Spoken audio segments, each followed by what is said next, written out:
break. We took it earlier because we were running late, so that we were going to start at menopause. But we have a few to clean up here with the first part of our lives, and we're going to talk about a little bit about PCOS. PCOS is, I mean, I feel like my younger women that are coming here, the more and more of them have PCOS.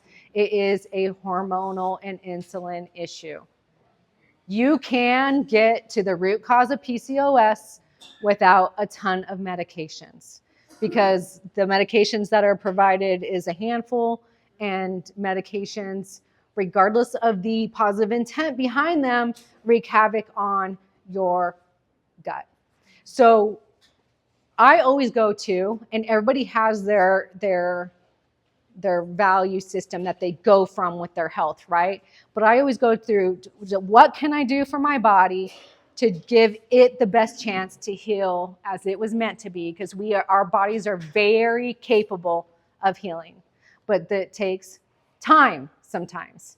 And you got to be patient with PCOS is years of damage. And then symptoms hit and it's rough. And usually stuff like wanting to get pregnant and severe pain and all the symptoms that come along with this. When you have years of damage in your body, you need to give your body, if you want it to give it the best chance and you want it to heal naturally, time for healing. So it's not ever, it usually doesn't come up in 3 months, right? There's periods of time in healing. So PCOS, high levels of estrogen relative to progesterone. So estrogen dominance, right? High insulin, high testosterone. And the troubleizing and polarizing thing is that it's immediately treated with birth control. It's immediately treated or fastly treated with metformin, because in case you're going to become a diabetic, okay? And so, which is interesting, right? Because insurance doesn't do preventative medicine, but it's surprising that you're getting metformin before you even get a diagnosis of diabetes. Statin control for cholesterol, hormones to increase fertility. So that right there is what? Birth control, metformin, statin, hormones, possibly 4 or 5 medications.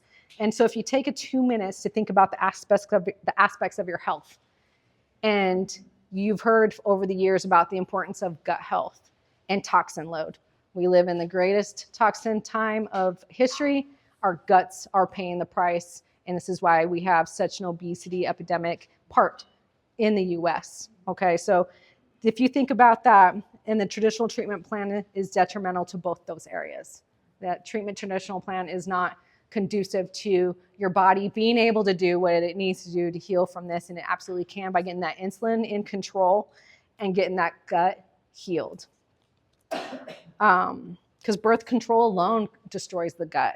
So in Fast Like a Girl, page 282, has a very specific fasting protocol for PCOS. And she has helped hundreds and thousands of women recover from PCOS. So if you are suffering with it, if you know someone who's suffering with it, this can be life-changing for their health now and in the future. Inositol is a supplement that has come up multiple times in my research and how it can help with insulin levels and sensitivity when you have PCOS. So it is one of the main supplements that doctors, holistic providers will recommend for women with PCOS.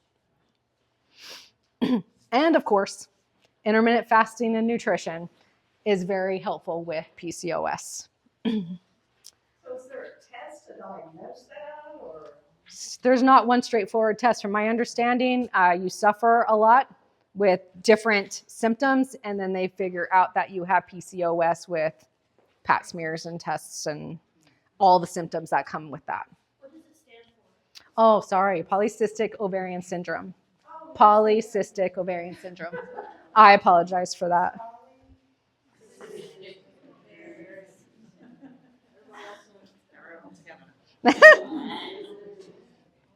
Inositol also helps with sleep. It helps with serotonin, liver health, and metabolism. So there's some benefits thrown in there with that to get the insulin controlled. Okay, we're going to touch on birth control. The next slide is a video I think is hilarious.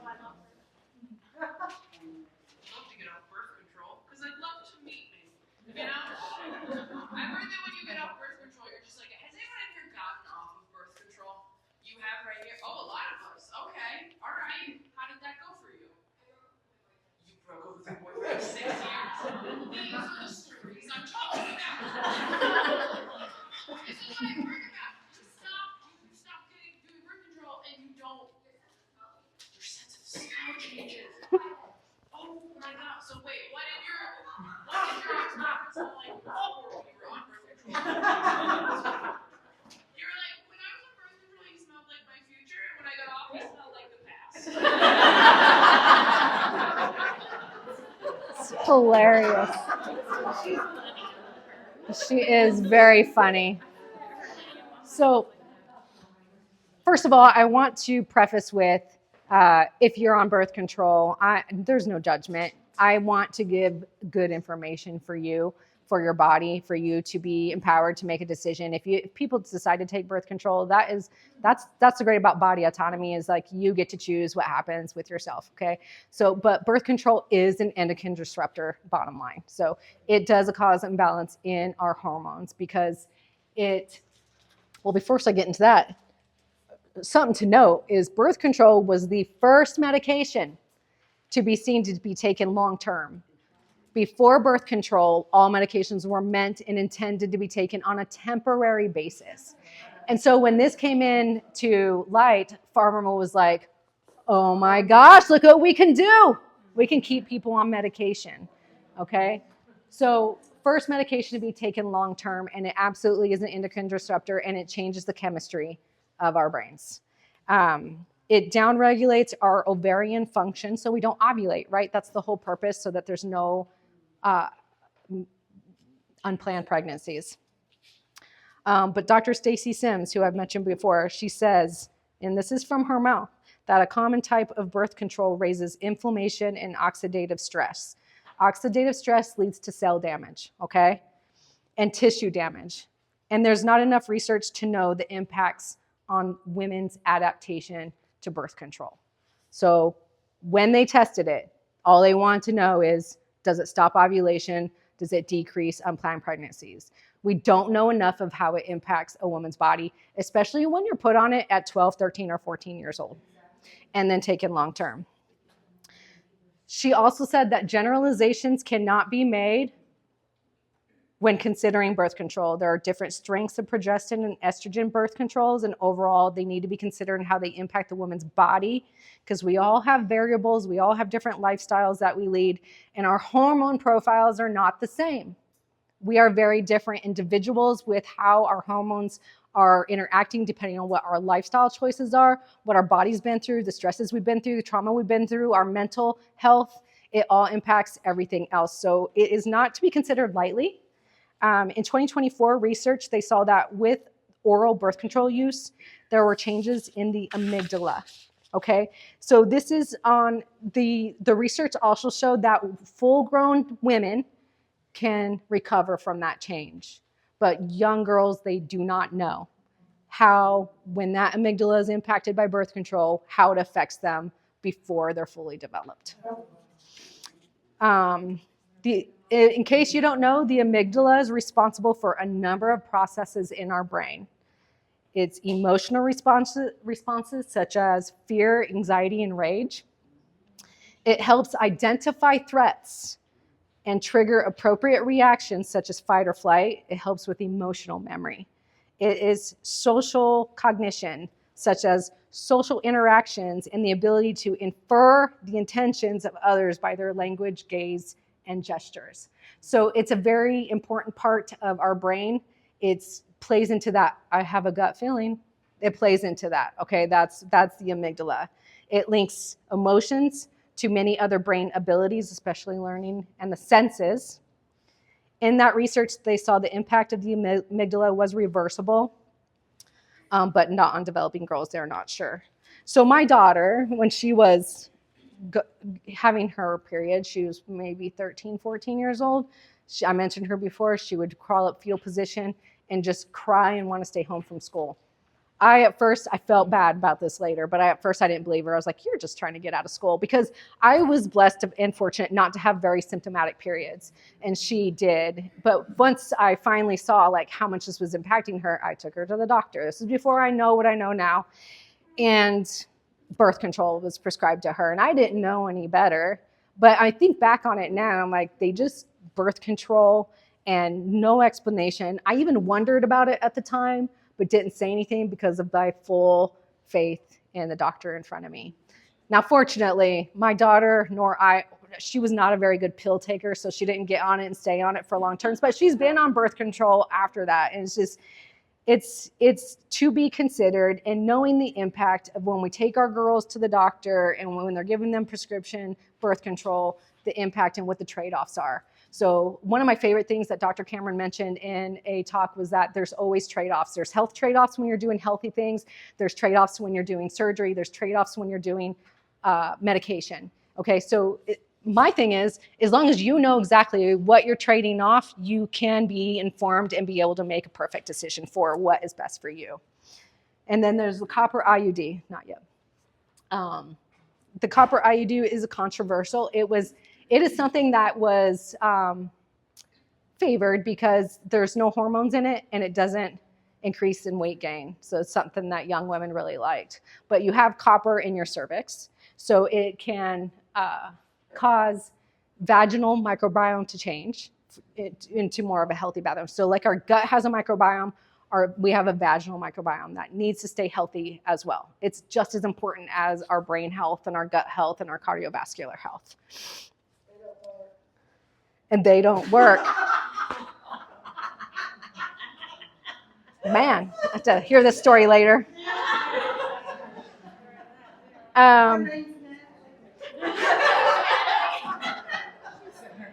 That's so funny. So you had one? And they don't work, so just avoid copper IUDs. If copper is absorbed, it inhibits the detoxification of estrogen from the body. So estrogen dominance comes in because we metabolize estrogen through our liver. It gets in the way of that.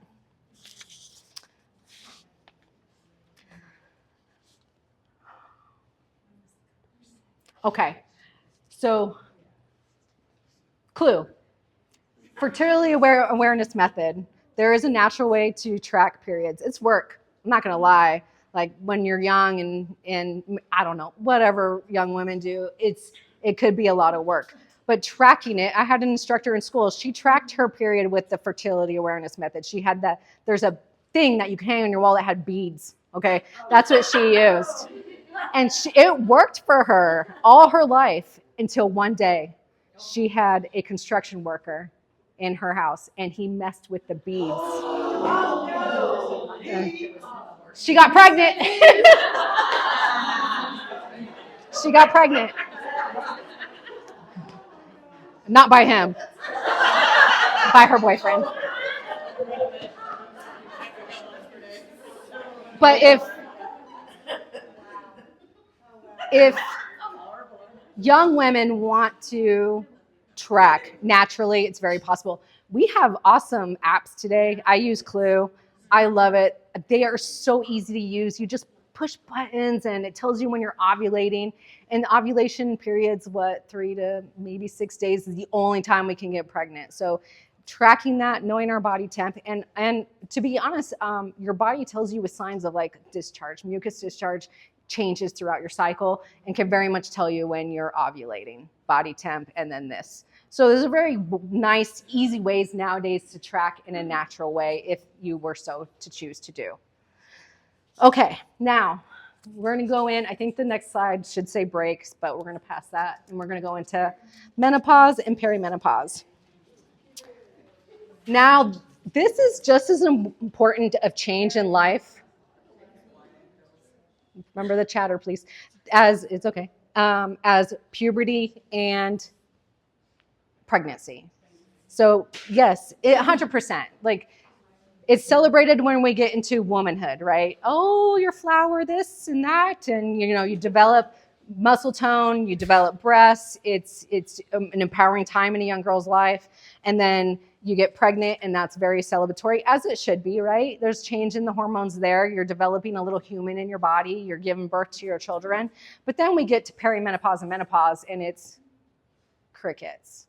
It's met with silence. It's met with closed conversation. There's a lot of change that women, it's not fun to go through. It's rough.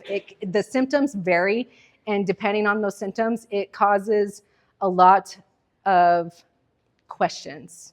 I was in a meeting. I'm perimenopausal. I'm 47. I'm finally admitting to myself that I'm in a perimenopausal state.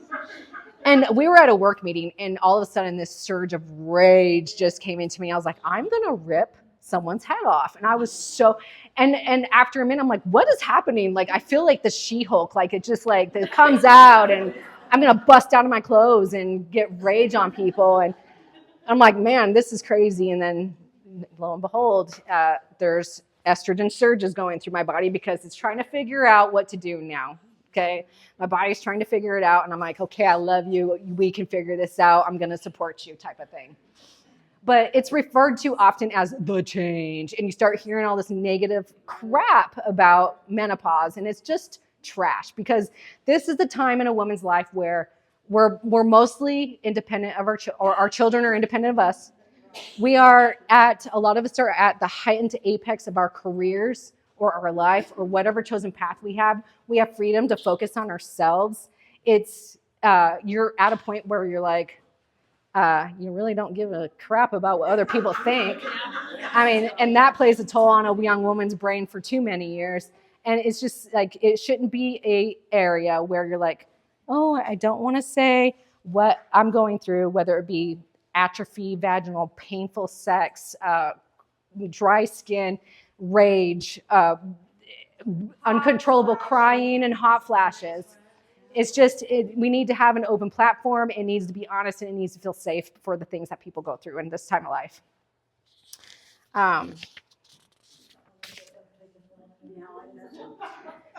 And the thing about menopause is, has anybody ever seen the 70s show? Yeah.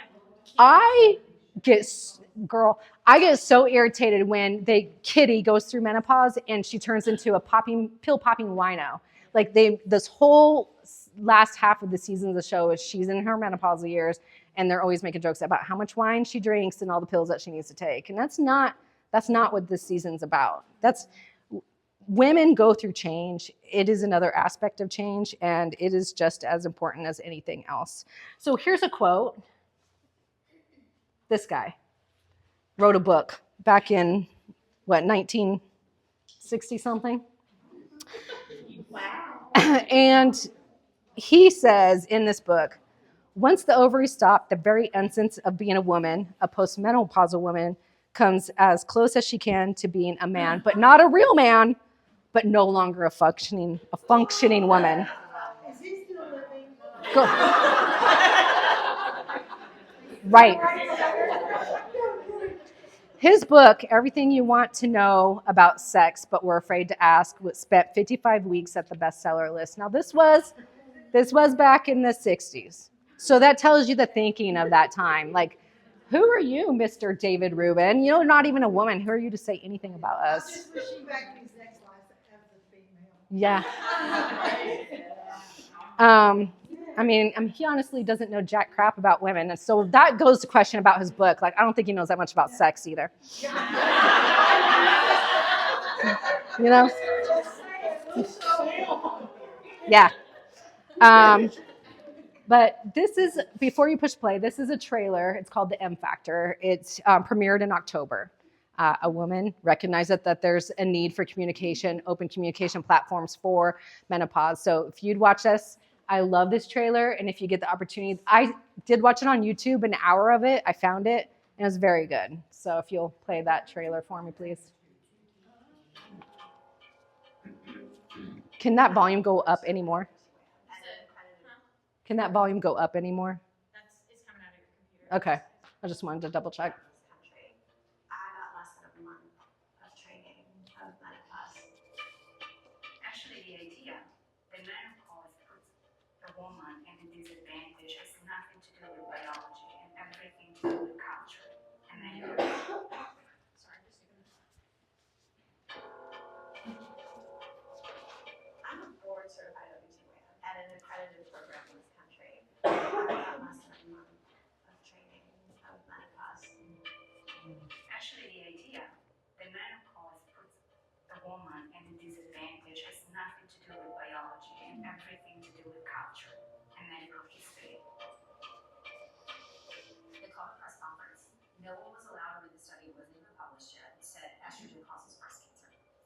And that's just not what the data supports. Women were upset. They called the office. They're like, "Oh my God, I can't believe you gave me this stuff, and it's going to kill me, and it's breast cancer." So we were all caught. I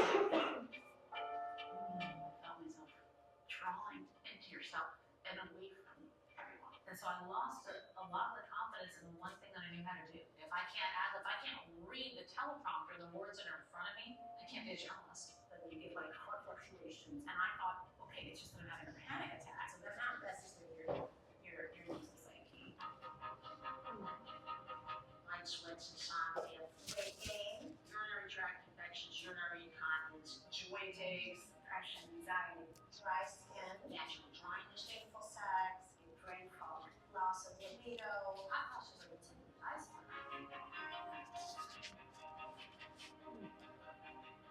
You can't lump menopause into one basket for all races, ethnicities. We say that Black women experience menopause differently than their white counterparts. It's not because there's something physiologically different from us. There is something different culturally. Turn that up, please.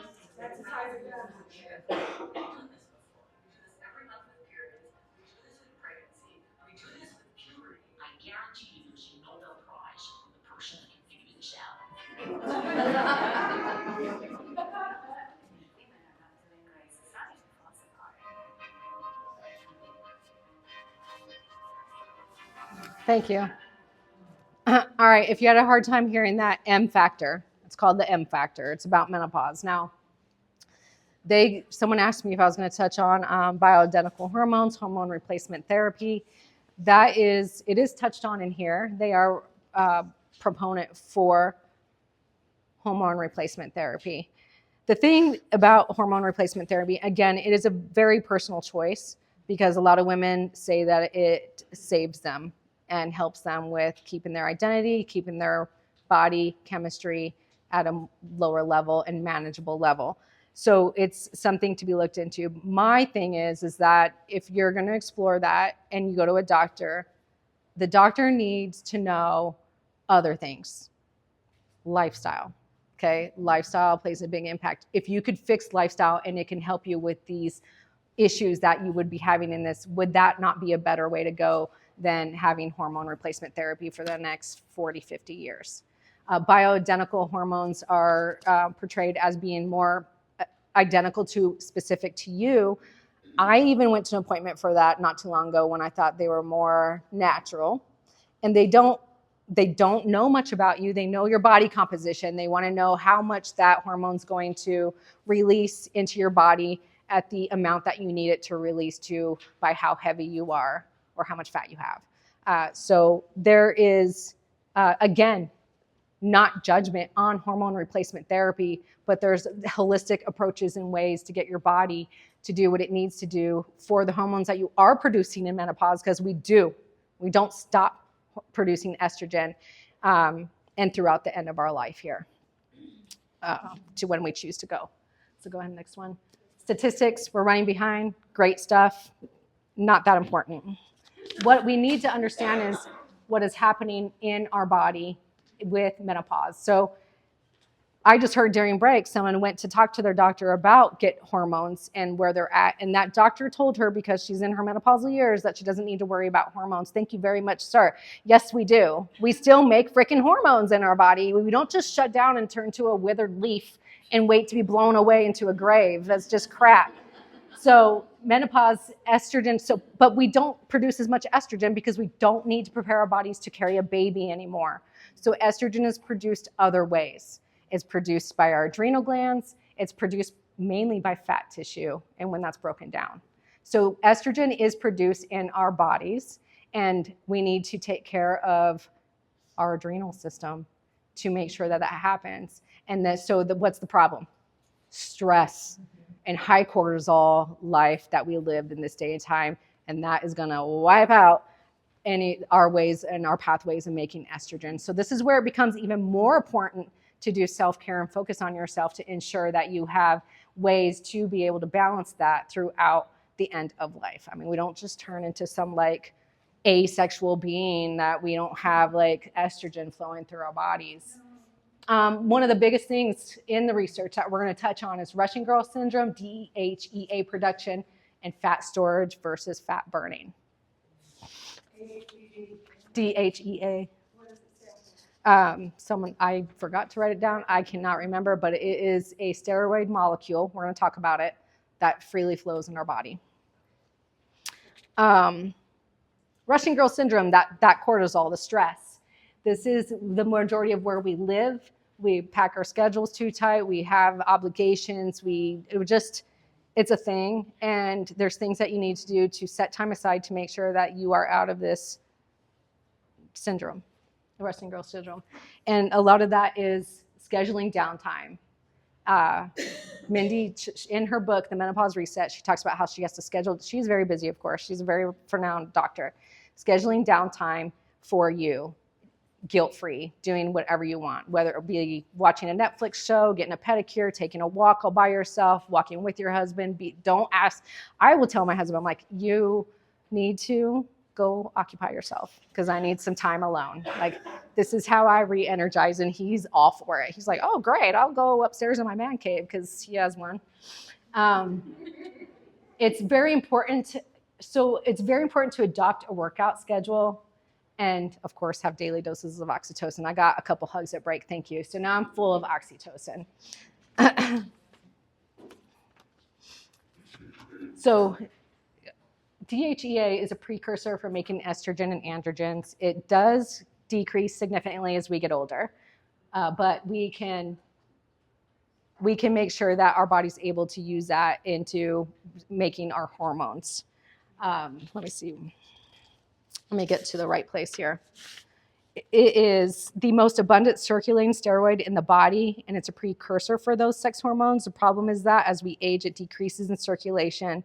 But the way to increase it, guess what ways it is that we need to increase DHEA? Exercise, fasting, and calorie restriction. Yep. So, I mean, I cannot say this stuff enough. And if it's redundant and you're like, I don't even want to hear that again, it is powerful. I'm telling you, if you want to make a change in your body at the cellular level, you will do these things. You can supplement for DHEA.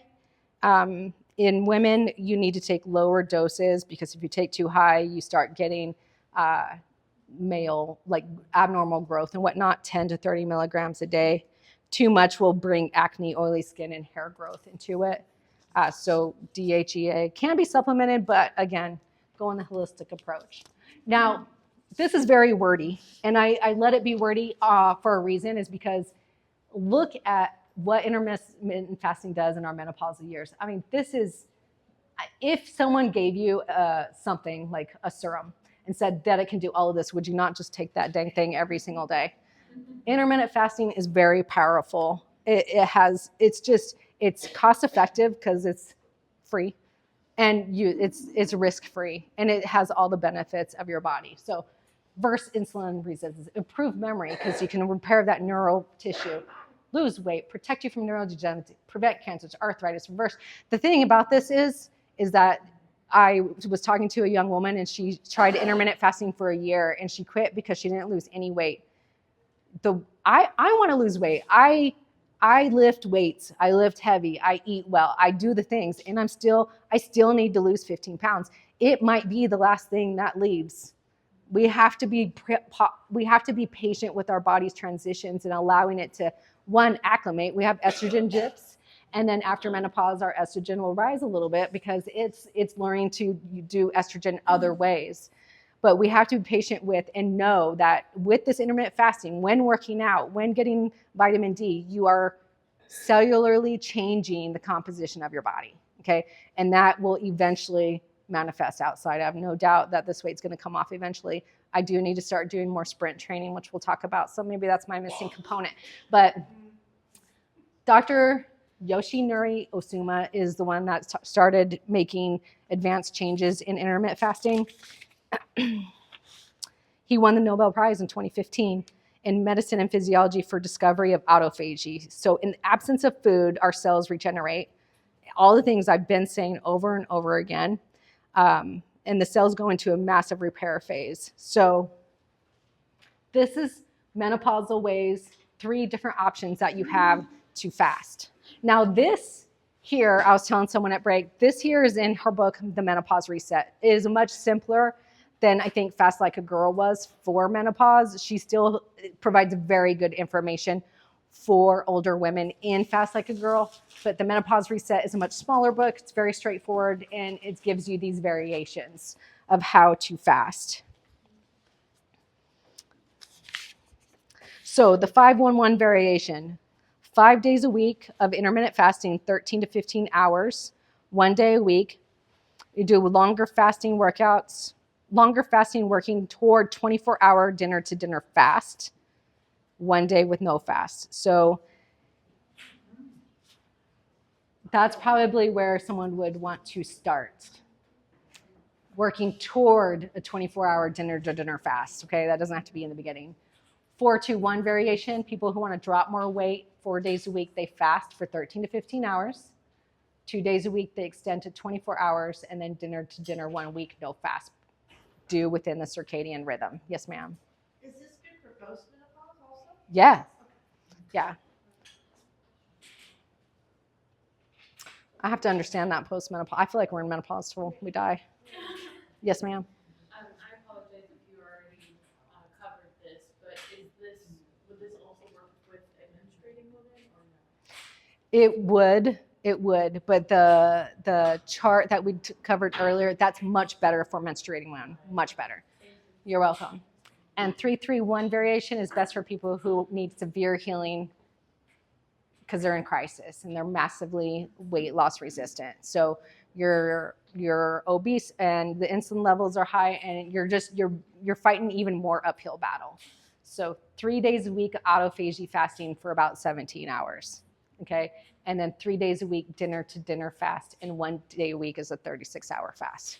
Now, again, these are worked into, but I'll tell you what, I did a 3-day water fast when I started getting hot flashes. It was back when we did, it was a workshop about 1.5 years ago, and I started getting hot flashes then. It kicked them out. I haven't had a hot flash since. So fasting is powerful in changing the dynamic of your body and the way that its cellular processes.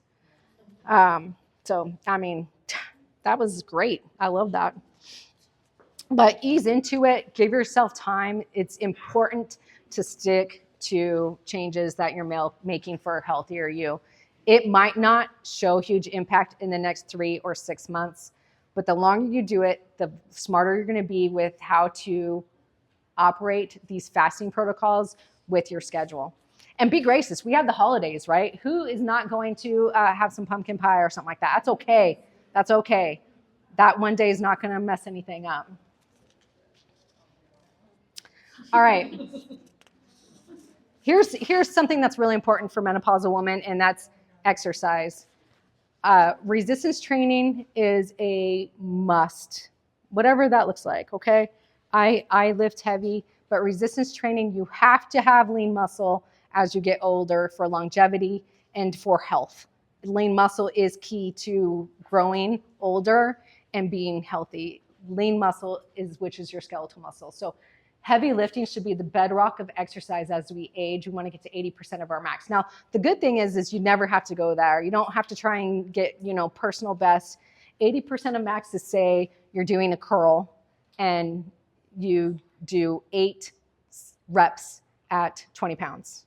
And you can do 2 more, but you're going to stop. The key to resistance training when you're in our late years is lifting heavy, not trying to max out. That heavy lifting is what maintains our lean muscle. Okay? And then here's the best part is, like, it says cardio, so don't let that turn you off.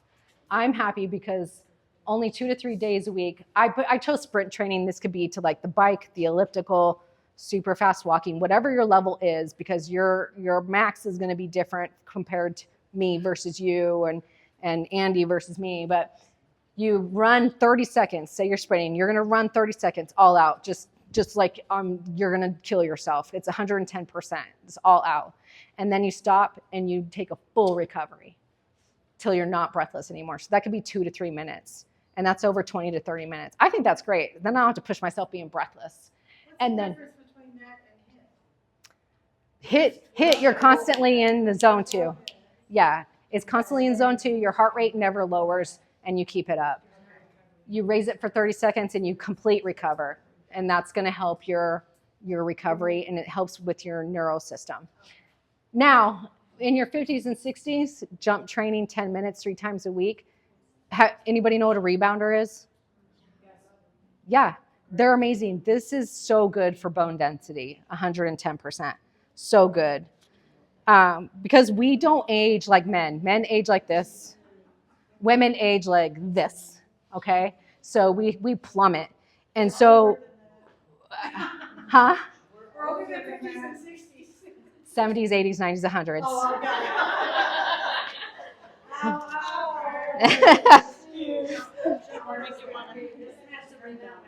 So a rebounder is a smaller trampoline, and you jump on it, and it's very, very, very, very good for. You don't have to be attached. Yeah, it has a bar attached. Yeah. Now this is the thing. Soft tissue injuries go up as we get older, and that's why movement and exercise is so important. The 2 biggest soft tissue injuries that we get as we get older are frozen shoulder and plantar fasciitis. Those pop up more than ever in women, and it's because, we have to keep moving. We have to keep moving, and it comes in somewhere. I have a question Yes. about the jump training. Are you talking about like the trampoline, jumping rope, or maybe jumping, or even if you're in the pool, jumping, something like that? Oh, good question. So yes, jump roping is great. It would have to be for shorter periods of time. But specifically when I'm looking at research, it's talking about trampoline and the rebounder jumping. It has a bar there, and you could just go freaking wild jumping on that thing for 10 minutes. And it does, yeah. Have you seen the workout videos? They're great. So it's 3 days a week for 10 minutes for 50s, 60s, 70s, 80s, 90s, 100s. And the bone density goes up. So, we lose a certain amount of bone density after menopause, and this is what combats that. Yes. I mean, cardiovascular, yes. Okay. This is where we're ending here, okay? And we're running late, and I apologize, okay? But thyroid, I really wanted to get to it because it's such an issue. 50% of women going through perimenopause end up having thyroid issues. It's probably up of 90%, which is the most common diagnosis is Hashimoto's. So it's an autoimmune disease. Our body is attacking itself. And the season of life that this pops up the most at is when we have hormonal changes. When we have hormonal changes, our bone density drops, the bone starts breaking down, the metals that we're storing in our bones get released. Metals like thyroid tissue, and they reside there. And then our immune system sees the metals in that thyroid tissue and start to attack it. And this comes up being a vicious cycle, and we get into Hashimoto's. Okay, so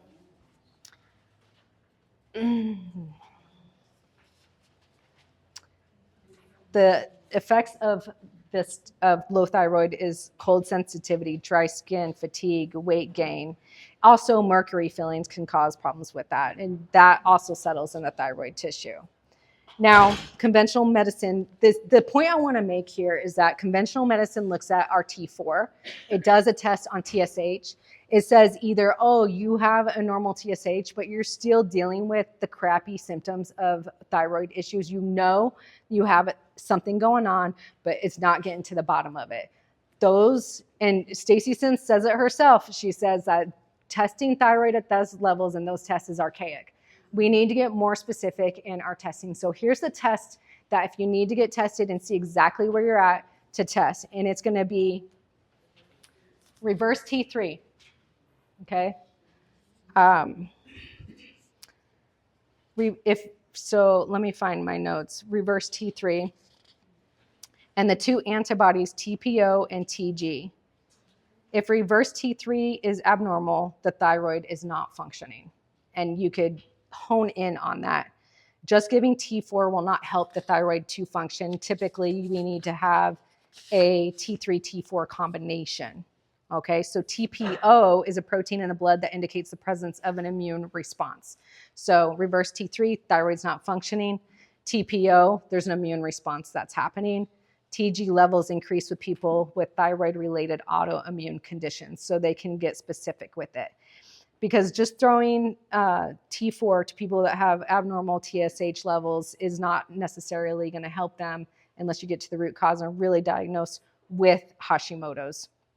98% of people need a combination of T4, T3, or T3 only. T4 gets synthesized into T3, which is the active form.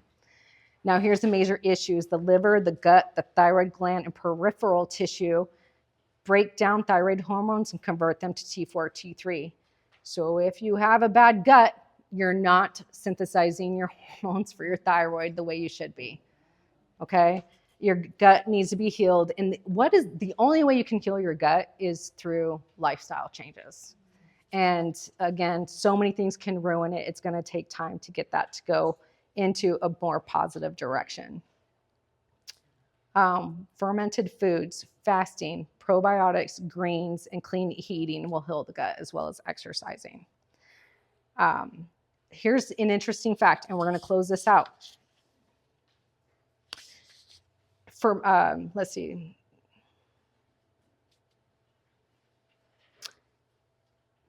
When in a fasted state, T3 will dip. It goes down. But when you go back into that fed state and food is back into the equation, your T3 will double. So that helps with your thyroid. If over time, you'll get T3 to normal ranges, that'll allow your thyroid to function more efficiently with those fasting, intermittent fasting. If you get tested and your reverse T3 is elevated, iodine, magnesium, selenium, which you can get from Brazil nuts, participate in making the thyroid hormones. And then, of course, vitamin D helps with that conversion of those thyroid hormones. Now, the thing to avoid if you have thyroid issues is gluten. Foods that contain gluten act like a mimicker to the thyroid gland. So they inhibit the thyroid function and the hormones in there as well. So we're going to close out here. And I just want to encourage you, like, yes, ma'am. What do you think is the best test to check on thyroid? Reverse T3, TPO, and TG antibodies. You ask your doctor to test them. Hopefully he or she. Oh, blood. Is that the only way?